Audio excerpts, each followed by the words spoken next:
All right, so welcome back, everybody. Today we're going to, on some level, we're sort of done with objects. Class is over. No, we're done with sort of the basics. We've seen how to attach fields to objects on Monday. We've seen how to attach methods to objects on Tuesday. And past that, what we're doing is just kind of like expanding our understanding of how to design sort of idiomatic Java objects. So maybe some of you haven't heard that term before. So idiomatic means, particularly in programming, it means sort of using the idioms of the language, right? Every language has different patterns for doing things. Sometimes even if a language provides you with multiple ways of doing the same thing, there is one of them that's more, people use this term in Python, Pythonic, right? Or there's one that's more Java-esque than the others. And so what we're going to do, constructors are an example of that. I don't need to, on some level, constructors are extremely handy. I don't have to create them, but it's usually much better to set up a constructor so that the person who designs the class can make sure that the class is initialized properly with the data that it needs in order to work, right? Today we're going to look at a different, got the wrong tab open here. All right, let's go back. So what we're looking at today is a different example of this. This is something called encapsulation. And what we're going to start to learn to do today, and so there's, frequently, as we've seen, whenever we talk about new syntax in Java, there's actually kind of a big idea hiding behind it, right? So a small keyword class, but a big idea, being able to create your own data types and objects which merge state and behavior. With today, we're going to see the same thing. So encapsulation is this idea of, being able to control access to parts of your object.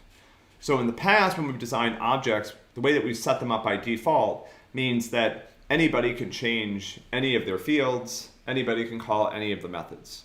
And that just is what we have by default. But what we'd like is a way to exert more control over that. So I'd like to be able to say that there are certain parts of my class, and these can be either fields, either instance variables, or methods that other people can't access. Or maybe they only have limited a certain kind of access to that, right? And then, frequently when we create an object, not always, but frequently when we define a class or declare a class, we are creating in order to be used.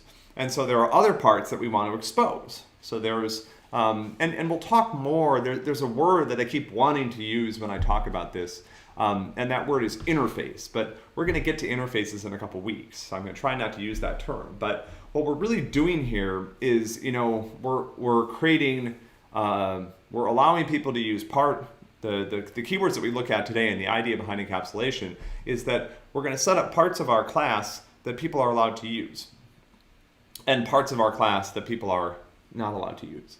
And by doing this, this really can help you design classes that work more effectively, because there's really certain parts of your class that you don't want people to know about. And there's also certain things about a class that people might, if you give them access to, the user of the class might change, and that might cause your class to have a problem, right?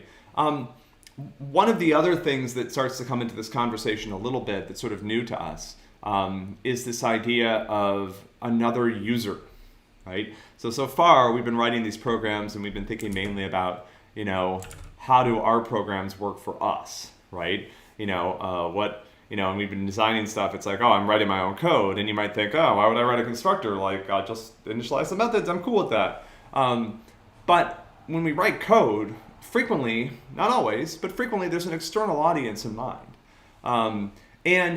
To be honest, even if there isn't like another person that's going to use the code, or other people, if you make the code open source or you publish it, or if you work in a company, there's frequently other people that are going to use the things that your team builds. Even if you don't do that, sometimes the other person that you want to design around is you. It's you like a week from now, or it's you tomorrow. So sometimes, even if you might think, well, I know what I'm doing, I'm just going to leave all the parts of my classes wide open. Everybody can change it because I'm the only person who's going to use it, and I know what I'm doing. It turns out that, even when I work on projects where I'm kind of the sole developer, I find myself using these features because I don't always trust myself to remember exactly how a particular thing is supposed to work. And so when you create this boundary between the parts of the class that people can use when they just have an instance of it and the parts of the class you can access within the class itself, that can be helpful just for sanity's sake, right? Just for creating things that even you can use yourself. Certainly, once you start to offer these things up to other people, as we do in computer science, because this is in many ways a very communal field, this is really important.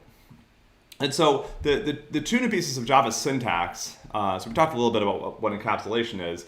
Please watch the video. I think I have kind of a nice analogy about that on the video.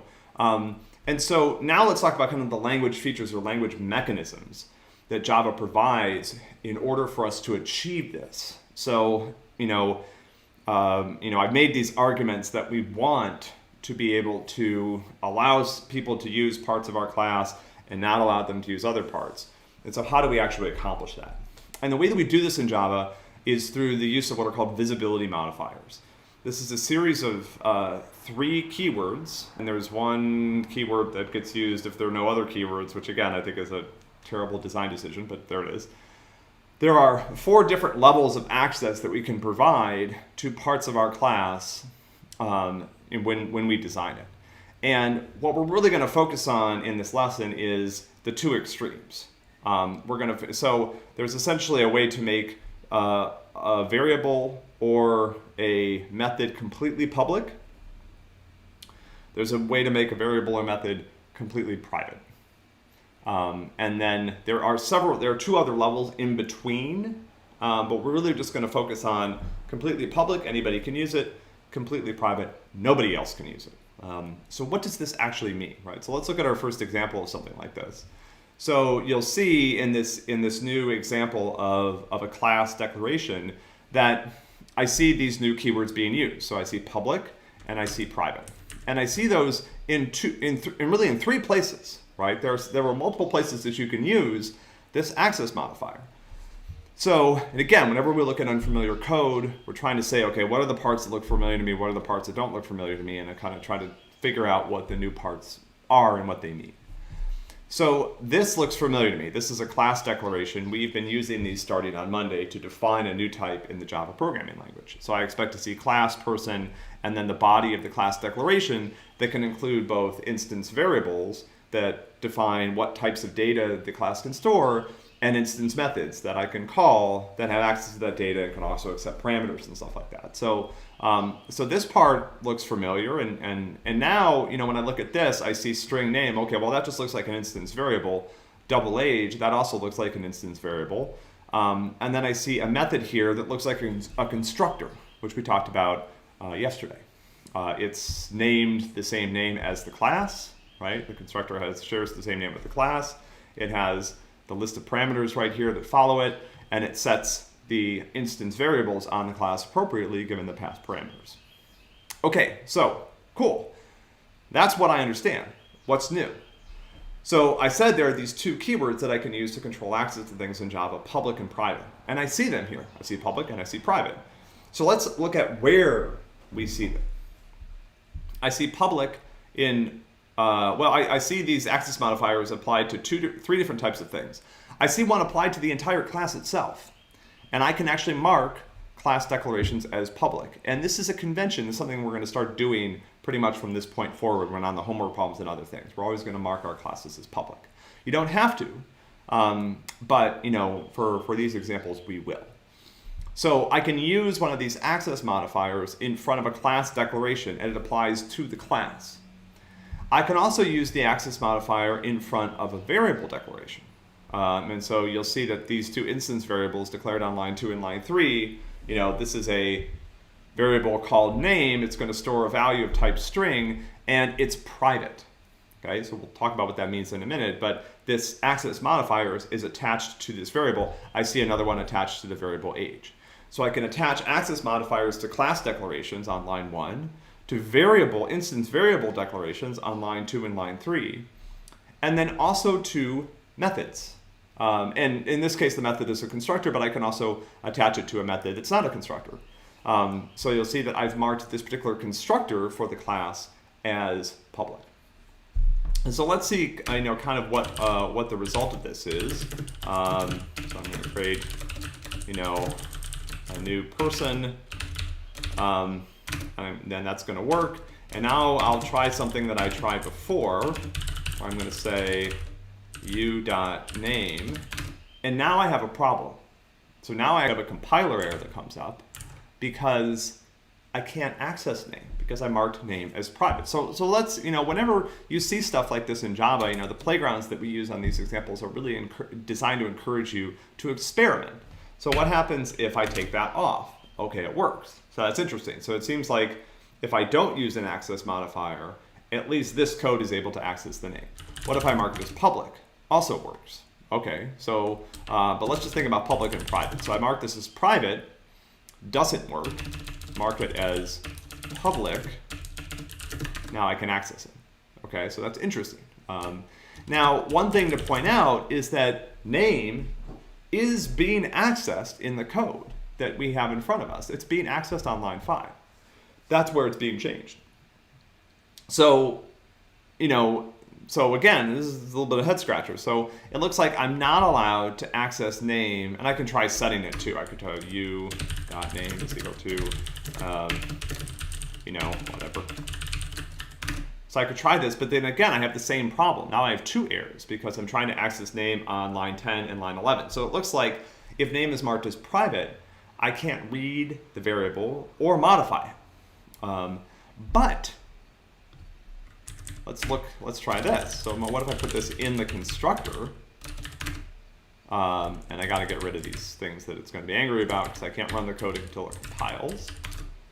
Okay, so the constructor is allowed to both modify name, which I do on line 2, and print it. Okay? And now let's try doing something else. I'm going to create a new method, and I'm going to just call this print name, and all I'll do is I'll just print the name. And now I'll do, I don't even do this, I'll just do u.print name. Oh, right. I need a return type on my method. Okay? And I'll get rid of this printf print statement in my constructor. Okay, so again, if I mark the name as private, I can't modify it, but it looks like I can access it and modify it within the class itself. And that's the exact semantics behind a private variable. A private variable cannot be accessed in any way outside the class itself. So I can't modify it, I can't read from it, I can't really even know it's there, basically. I can't do anything with it. So, but within the class, I can. And so this is kind of the idea here, which is that now this gives me a lot of control. So for example, maybe I want you to be able to read the name, but not write the name. And so let's write a method that does this. So I'm gonna write a method called, and again, this is a pattern that we'll see later, get name. And all this is gonna do is return the name. So now if I wanna do something like print a greeting, right? So I could do system.out. And good morning, comma, plus u.getName. I can do that. There you go. I can't access the name directly. I cannot do this, but I can call this public method, which returns the value of the name. So, by marking these instance variables as private, it allows me to determine, how somebody else is going to be able to access them. And so that's the semantics concerning public and private with respect to instance variables. Again, please stop me along the way if you guys have questions and stuff like that. I know this is new. Okay, so what about private methods? Let's try that. Okay, so let's say I mark this method as private. Well, first of all, let's see what happens if I don't mark it anything. Okay, it still works. Now I mark it as private. Now I have the same problem I had before. I can't call that method outside of this function itself. Now, can I call it inside the function? Let's try that. I'm just going to do this inside the constructor because it's sort of sort of silly. That's sort of a silly use of it, but let's just do this, and that works. So inside the constructor, in another public method on the class, I can call getName, but I can't call it from outside. And so on some level, what you can think about is that what we're doing with public and private is we're defining places where people can interact with our class. We're allowed to, on a variable by variable, method by method granularity, tell Java that someone, code outside this class, code inside. So you might wonder, well, why is code inside this class allowed to do? Because that's your code, right? If you're the person who created the person class and maintains it, your code is assumed to be trusted on some level. Like it's the code that defines the person class, so it's trusted, right? There's no point trying to hide information from code within the class itself. What we're talking about is somebody who's using the class, right? So this person down here just created an instance of it. This code could be in some other file somewhere, maybe written by someone who you don't even know, right? When you build something and share it with other people, whether it's within a company or online through open source, you don't know who your users are, right? Some of them's writing some code and it's like, yeah, I'm using this great person class that was created for me in this package that I downloaded, and I created one and I added the attributes and it does a lot of neat things for me, right? It's got some cool features. And so that person is a different person than you, right? They didn't write the code. They may not even ever see the code, right? Think about strings. Somebody asked once on one of these walkthroughs, can we see the code for the string class? Yeah, there's code for the string class, right? But you didn't write it. You're a user of it, right? So when you call trim, for example, that code might call some private method internally that actually does the work of removing the spaces, but you don't care, right? And the person who created the string class has decided that you're allowed to call trim. I don't know if string has any private methods. Actually, why don't we look at this? We did this once before. String source code Java. Let's see if we can actually find some private methods in here. I don't know if there are any. Oh, well, there's some private information, right? Okay, this is great. I'm glad I thought of this. Yeah, okay, so if the whole class is private, that's the thing that's why we don't use private for classes. The whole class is private, no one can create one, and a class that no one can create is like the tree that falls in the forest and nobody can hear it, right? It's like there's no point, right? The whole idea of a class is to add a type to Java. If you mark it as private, nobody can add that type, and so it might as well not exist, right? If you don't put an access modifier on your classes, they do have, there is a way for people to create them, and I'll talk about that in a minute. But normally we'll mark them as public. So let's look at, I think I can answer this question based on some of the Java doc here. So what benefits would you get out of declaring a variable method as private instead of public? So let's look at strings, right? So when we've been using strings, we know that they store data internally, right? Like a string, everything in Java has to be represented using these primitive types. That includes all object data that we use. And we'll talk about this more later, but at some level when you start to think about how objects are related in Java, every single object in Java has to either store data in other objects or in primitive types. And those other objects have to store data in other objects or primitive types. And so you can apply sort of an inductive argument here and realize that at some point, everything has to be represented as primitive types. So let's look at string. So here's string, and I'll get rid of the highlighting, and here's how it stores the characters in the string as an array of characters. We kind of knew that, but it's kind of fun to see this, right in front of us, right? Like this is the internals of the string class. Now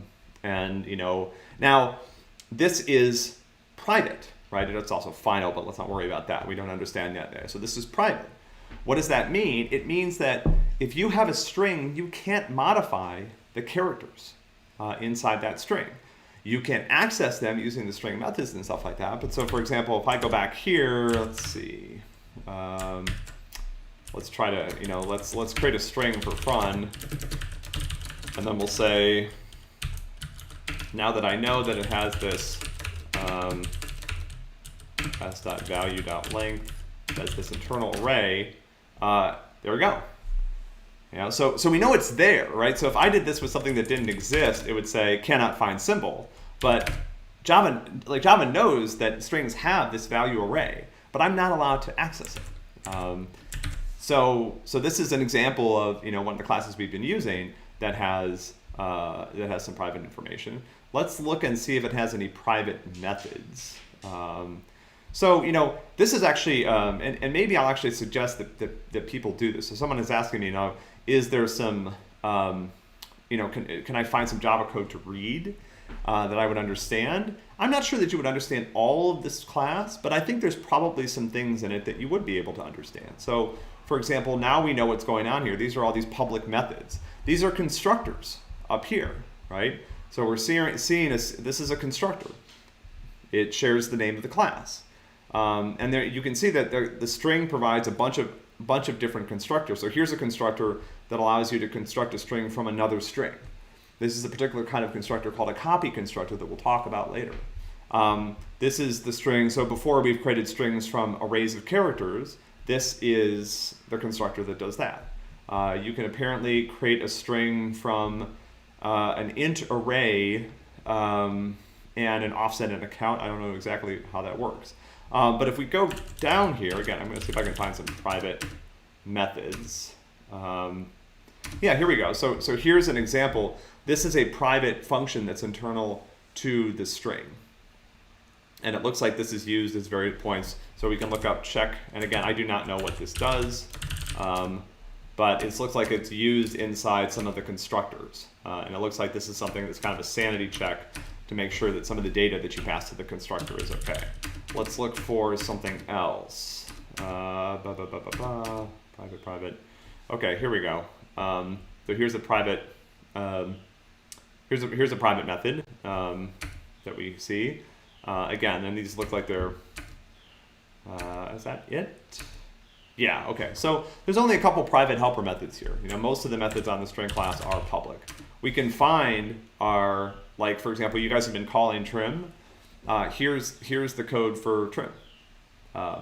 And essentially what this does, if you look at what the code is doing, so what does trim do? Trim removes spaces from the front and the back. And so what this code does is it figures out how many spaces there are in the front, and then it figures out how many spaces there are in the back. And then, there's a ternary operator, so I'm unhappy about that. But anyway, it calls substring. So it calls substring to kind of return or remove the portion of the string that doesn't have the white space in the front and doesn't have the white space in the end. So anyway, I mean, a lot of this code you could probably read at this point. I mean, there's stuff in here that is not going to make sense to you. So you can see here like to-char array. It's making a copy of the character array that it stores internally and returning that. So anyway, so this is a, let's see here. I'm back and look at the question. So let's go back and talk about our simpler example with private, right? So what did I do here, right? So if I mark name as public, then anybody can read or write it at any time. If I mark it as private, now I have control over this. And so one of the things you can do that you can't do with Java's access modifiers by marking it private is I can make it read-only. So here's an example of a field on my object. And what I'm doing is I'm only providing a method to get the name. I'm not providing any method to change the name. So the idea here is that when you create a new person, you have to provide the name in the constructor. And at that point, you can't change it. Now, is that a good idea? I don't know. It sort of depends on what you're trying to do, right? It depends on what the constructor is trying to accomplish. But it is, one benefit of doing this. The other thing is that, and this will become more clear to us as we start to design some more complicated objects. There's frequently cases where objects have private internal state that they don't want other people to know about or be able to modify. And so there's one of our famous CS125 homework problems will be coming up in the next week or so. And we ask you to write a class called last10. And what last10 does is you're allowed to give it a stream of numbers, like you can add numbers to it by calling one of its methods. But there's another method that should return the last 10 numbers that you've added. Okay? So I can add 50 numbers, and if I call last 10, you give me that back the last 10 that I added, and in any order. So think about how that code probably is going to need to work, right? It's probably going to have it needs to have some way of storing those last 10 numbers. If you had that be public, then somebody else could come in and modify that information, and then the information that you return would be wrong. So private can be a way for classes to protect people from accidentally and it's not usually intentional, right? I mean, programmers aren't typically malicious when they're working with other people's code. It's like, I want it to work, right? Like, I wouldn't intentionally, mess with the values in my last 10 object because why am I using it, right? I'm using it because I hope it works, not because I hope it doesn't work. It's more to prevent accidents, right? Sometimes people will, modify a particular piece of code, or sometimes people that are using your object won't know exactly what to do with it, or they won't understand a certain thing, and so they might call a method that causes something to go wrong internally, and that public and private is a way to prevent that. So this is one of those cases where I will concede that we're introducing something about the language a little bit before you're ready to fully appreciate it.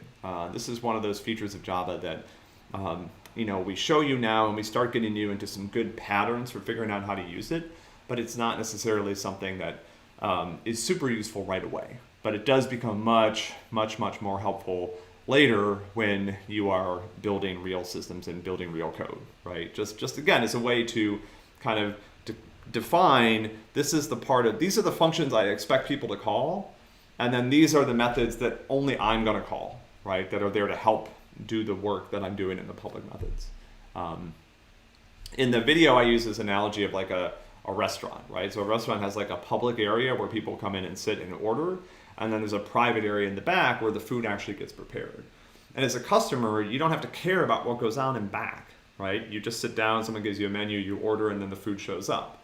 So if they go someday and completely rearrange the kitchen, you don't care, right? You just come in and you order the same thing you've always ordered, and they bring it out, and it doesn't matter to you that there's a bunch of things that have gone on back there. So that's the other thing that encapsulation allows you to do, is that if you imagine you have a class that has a couple of methods, as long as those methods keep working the same way, you can make big changes to how the class works internally, and nobody has to know. So you might come up with a faster algorithm to solve the problem that the class is solving, like one of the methods implements says it's going to do a particular thing. You find a better way of doing that. You change your class. As long as the methods stay the same, meaning that the names are the same, the parameters are the same, and the semantics are the same, right? So the person who calls it expects the same thing to happen. You can make all sorts of changes internally to how the class works, and nobody has to know. And encapsulation can help with that, right? Okay, so I gave at least. Yeah. So I think the string class is a great example of this, right? In the sense that this, by marking the character array private. Oh, where'd it go? I'm trying to get all the way up here. Boom. There we go. And this is a pretty simple class, right? I mean, this is just a kind of a wrapper around an array of characters. But by marking the array private, the string class ensures that nobody can kind of modify this array, right? And that allows it to, probably to perform certain optimizations and stuff like that. And so yeah, that's one example, right?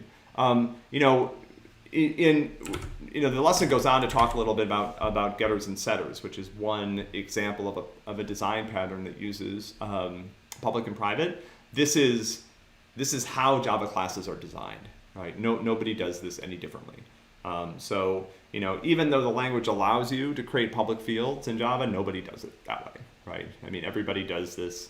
You create two private fields. You create a private field, you create a getter and a setter if you need both. Sometimes you only need a setter. Sometimes you only need a getter. Sometimes you only need a getter. Sometimes you only need a setter. That's pretty rare, right? That you have a variable that you can write but not read. Sort of strange, but there are uses for that. But this design pattern that we show you here, where I have a instance variable that's private and public methods that access that variable, that is basically how Java works, right? I think if they redesign the language today, they would probably just do it that way. But it's one of these things that, 30 years ago when they were building it, they thought, oh, this is a good feature to have, to be able to have public fields. Now, really nobody uses that. The other thing you can do with, when you have getters and setters and when you control access to this is that you can, so let's say that, so this is a good example for age, right? We might say that age is a variable that should be, well, here, let me go up and grab this playground up here. Where'd it go? Well, okay, this is fine. So this is a class that's now set up using this pattern that's really common in Java. So I have two private fields. I have a constructor that allows me to set both fields when I create the object. And then I have a pair of public methods, getters and setters for the name, and a pair of methods, a getter and setter for the age. Okay. So let's think about one thing that we can do here. So let me just make this public for a minute. Everything's still going to work. But here's one thing I can do. So I can do person.age is equal to -10. And then I can do person.getAge. All right, so this is like an example where I'm setting a nonsensical value for the age, right? This is probably a mistake. Maybe you built an Android app and you asked somebody for their age and they typed in -10 because maybe they were messing with you or maybe they just fat fingered it or whatever. You don't want this to work. And with a public field, there's no way to prevent this from happening. There's no way to stop somebody from setting a negative value. What I can do with a private field, now that I have, so let me change this to set age -10. So initially this still works, but now I have access to the code that's actually controlling the variable. And so remember asserts? I could do assert set age is greater than 0. And I could say invalid age. And so now you'll see that when I try to execute this code, it fails. Because when I'm running code now, and that's actually one of the cool things about setters is that now I have access to code that actually controls this. So when I try to run set age, I'm allowed to do things like check to make sure the age is valid. And so I can actually make sure that this fails. And in a real system, you would probably do something a little bit different than this. But this is a good example for practice, right? And this should generate an error, right? I mean, at some point, now you should have probably caught this before you actually tried to change it, right? You should have some other code that like checks the age to make sure that it's sane. But this allows your class to make sure that the age is okay. This sort of stuff ends up being important in certain cases. That's another thing about Java. Java's primitive types are themselves pretty simple, right? So for example, Java doesn't have a primitive type that allows me to only store a positive number. If I store a double or a float, it's going to store negative numbers and positive numbers. And so there are certain real world quantities that don't make any sense negative, right? So, I mean, maybe again, if you decide that you're going to handle unborn children, right? Like maybe a small negative age makes sense, sort of. But a large negative age makes no sense, right? I mean, -10 is clearly just an invalid age. And in other languages, I might have like an unsigned int type that I could use to make sure that this wouldn't be able to happen. In Java, I don't have that. And so if I want to ensure certain bounds on things, then I need to do this, right? So let me give you, again, kind of a real world example of how this can go wrong. So imagine that I had other code on this class that was doing a calculation that was assuming that age was positive. If I give you a bogus value, it's possible that that calculation will go completely wrong. We actually had, there was a small bug that we encountered on the quiz platform on Tuesday, where we have a feature that essentially allows staff to provide kind of small time extensions to students that need them. And as a result of this, I don't think this was used very often, but there's a bug where it can end up, what it's supposed to do is it's supposed to set this time that the person completes the exam, right? So that's how we keep track of stuff. You know, whenever you're taking your exam, we know when it started and we know when it ended, or when it's going to end, based on how long you have to complete it. The problem is there were records that were providing access to the exam where when you were supposed to complete it was set to 0, which is 1970. It's January 1st, 1970 in Unix time, because that's when we started counting. And so that was causing all sorts of problems. So this is another example of a place where, you know, you really want to be able to do this type of validation. I want to be able to have an opportunity to make sure that whenever you set the age of this object, of an instance of this class, you're setting it to a valid value. And so, you know, another way to think about the getter-setter pattern is that frequently we have semantics for data that are not expressed in the type itself, right? So same thing with the name, right? You know, right now I can do, let's see, set name null, okay? That doesn't make any sense, right? I mean, I should be able to set somebody's name to null. That's not a valid name. And so I could do something similar here, where I could say assert set name is not equal to null and say invalid name. I might have other checks that I want to do on the name as well. I might check to make sure that it's not too long, right? It's not more than a certain number of characters. I might have a format that I expect the name to be in, where it's like first comma last comma first or something like that. Who knows, right? There's lots of different things that I might want to do here. But frequently, you know, those basic Java building block types don't express the full semantics of what a piece of data actually means to a program. And getters and setters are an opportunity to enforce those semantics when those variables are changed. So that's another way to think about this pattern. Cool questions. Any other questions? These were great questions. So if you guys have anything else, I'll stick around for a minute, but I think we got things covered. And so, yeah, the last part of the lesson is just talking about getters and setters. So this pattern that we've been just looking at, right, where it's, you know, I provide you with, you know, a way to access a field. If I want to, I don't have to provide getters and setters. Sometimes I just have a private variable that the class uses internally, but that it doesn't expose. And again, we'll give you some homework problems. The next couple homework problems, in fact, I think starting with tomorrow's homework problem, we'll give you some practice with that. Today's Thursday, right?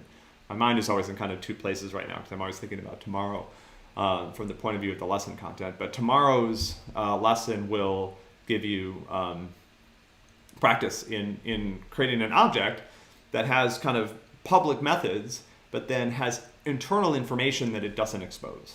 And you'll get some more practice with that in the next couple of lessons. So next couple of homework problems, and those are fun ones, right? All right, I think that's all for today. Thanks everyone for showing up, and I'll be back tomorrow. So tomorrow we're gonna, I don't know how long the walkthrough will be tomorrow. Tomorrow, essentially, the lesson is going to be just an example of object modeling.